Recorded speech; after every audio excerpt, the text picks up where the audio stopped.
Assalamualaikum warahmatullahi wabarakatuh. Perkenalkan, nama saya Asita Hani Pradita dengan NIM akhir 168, kelas 5E, mata kuliah Sosiologi Hukum. Di sini, saya akan menjelaskan materi tentang sosiologi hukum, mulai dari pengertian sampai seterusnya. Ya, yang pertama ada pengertian sosiologi hukum dan sosiologi hukum. Yang pertama ada sosiologi, dapat diartikan sebagai ilmu yang mempelajari tentang cara manusia berinteraksi dengan sesama sehingga tercipta hubungan timbal balik dan pembagian tugas serta fungsinya masing-masing. Yang kedua ada hukum, diartikan sebagai kaedah atau norma yang menjadi pedoman tentang perilaku manusia yang dianggap sesuai. Dan yang ketiga ada secara umum, sosiologi hukum merupakan ilmu pengetahuan empiris analitis yang mempelajari hubungan-hubungan sosial dalam masyarakat termasuk lembaga hukum, peranata sosial, dan perubahan sosial. Selanjutnya ada hukum dan kenyataan masyarakat. Hubungan manusia, masyarakat, dan hukum sangat erat dan saling mempengaruhi, membentuk kerangka interaksi sosial yang kompleks. Hukum tidak hanya mengatur perilaku manusia, tetapi juga mencerminkan nilai-nilai sosial dan norma yang berlaku dalam masyarakat dan bersifat timbal balik. Manusia membutuhkan hukum untuk menciptakan ketertiban, sedangkan hukum membutuhkan masyarakat sebagai wadah penerapannya. Dinamika ini menunjukkan bahwa hukum bukan hanya sekedar aturan formal, tetapi juga bagian internal dari kehidupan sosial. Selanjutnya ada yuridis normatif dan yuridis empiris. Metode yuridis normatif fokus pada analisis norma hukum, teori, dan doktrin hukum.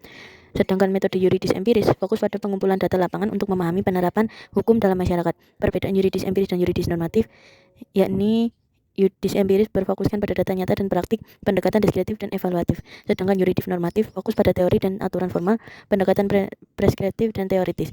Metode pendekatan hukum empiris yang pertama ada sosiologis, antropologis, psikologis. Dan untuk sedangkan hukum normatif itu ada perundang-undangan, konseptual, analitis, perbandingan, dan historis, dan lain-lainnya. Selanjutnya ada mazhab pemikiran hukum. Yang pertama ada definisi positifme. Positifme hukum adalah aliran yang menekankan pada hukum sebagai seperangkat aturan yang dibuat oleh lembaga yang berwenang dan harus diikuti oleh masyarakat. Aliran ini mendapatkan aspek formalitas dan kepastian hukum yang menjadi dasar dari sistem hukum yang modern. Kedua ada teori-teori positifme hukum H.L.A. Hart.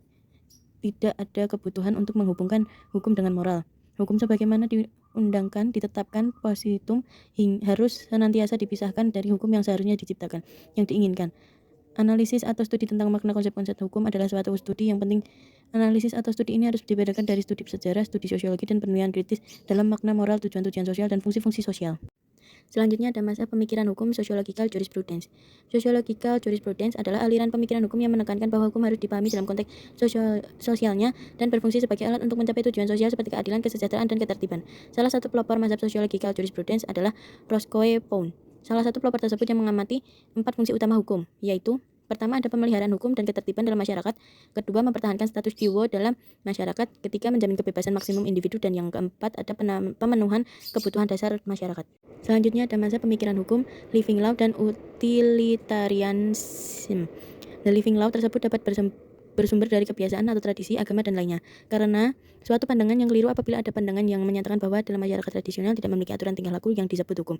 Mazhab utilitarianisme adalah suatu aliran di dalam filsafat hukum. Aliran ini sebagai suatu aliran yang meletakkan asas kemanfaat sebagai tujuan utama hukum. Kemanfaatan di sini diartikan sebagai kebahagiaan. Tokohnya adalah Rudolf van Kering. Tujuan hukum melindungi kepentingan. Kepentingan didefinisikan pengejaran kesenangan dan menghindari penderitaan.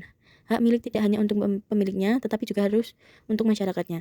Hukum harus mengabdi pada tujuan-tujuan sosial, kepentingan individu dijadikan sebagai dari tujuan sosial. Selanjutnya ada pemikiran Emil Durkheim dan Ibnu Khaldun.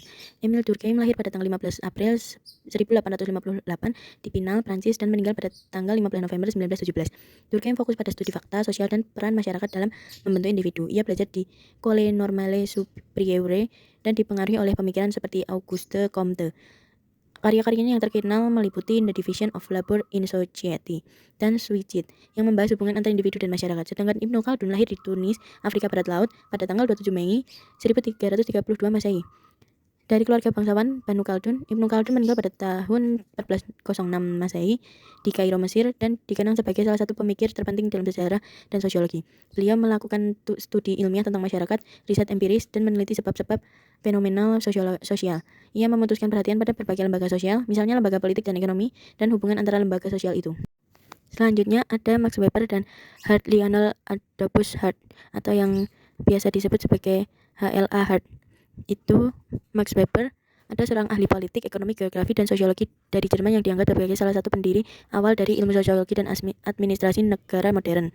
Sedangkan H.L.A. Hart adalah seorang filsuf hukum. Karyanya yang paling dikenal adalah The Concept of Law, yang telah dipuji sebagai karya mengenai filsafat hukum paling penting pada abad ke-20. Selanjutnya ada faktor-faktor yang mempengaruhi keefektifan hukum dalam masyarakat. Efektivitas hukum dapat diartikan dengan kemampuan hukum untuk menciptakan atau melahirkan keadaan atau situasi seperti yang dikehendaki atau diharapkan oleh hukum. Dalam kenyataannya, hukum itu tidak hanya berfungsi sebagai social control, tapi dapat juga menjalankan fungsi perekayasaan sosial.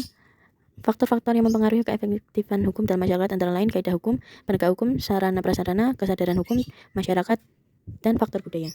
Selanjutnya ada law and social control. Kontrol sosial atau pengendalian sosial adalah suatu proses yang dilakukan oleh individu atau kelompok untuk mempengaruhi, mengajak, dan memaksa anggota masyarakat agar berperilaku sesuai dengan norma dan nilai-nilai yang berlaku di masyarakat.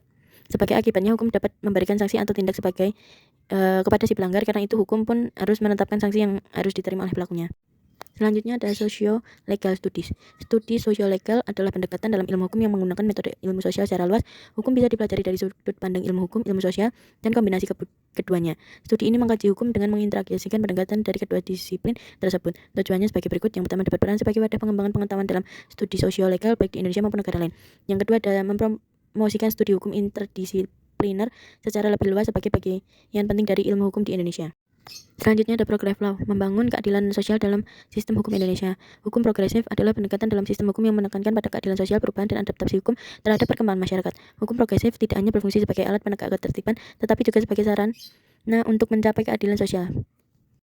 Selanjutnya ada legal pluralisme. Legal pluralisme adalah konsep yang merujuk pada keberadaan dan interaksi antara berbagai sistem hukum dan suatu wilayah tertentu, yang tidak sekadar menggambarkan adanya sistem hukum yang berbeda, melainkan menjelaskan bagaimana sistem-sistem hukum yang tersebut saling berinteraksi dan mengaruhi dalam praktik sehari-hari.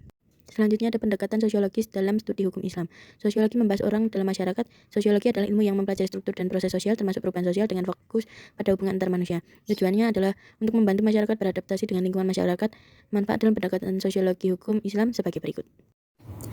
Terima kasih atas perhatiannya dan partisipasi Anda dalam mendengarkan materi yang saya sampaikan. Saya harap penjelasan tentang materi yang saya sampaikan ini bisa menjadi wawasan dan inspirasi bagi kita semua. Amin. Terima kasih. Wassalamualaikum warahmatullahi wabarakatuh.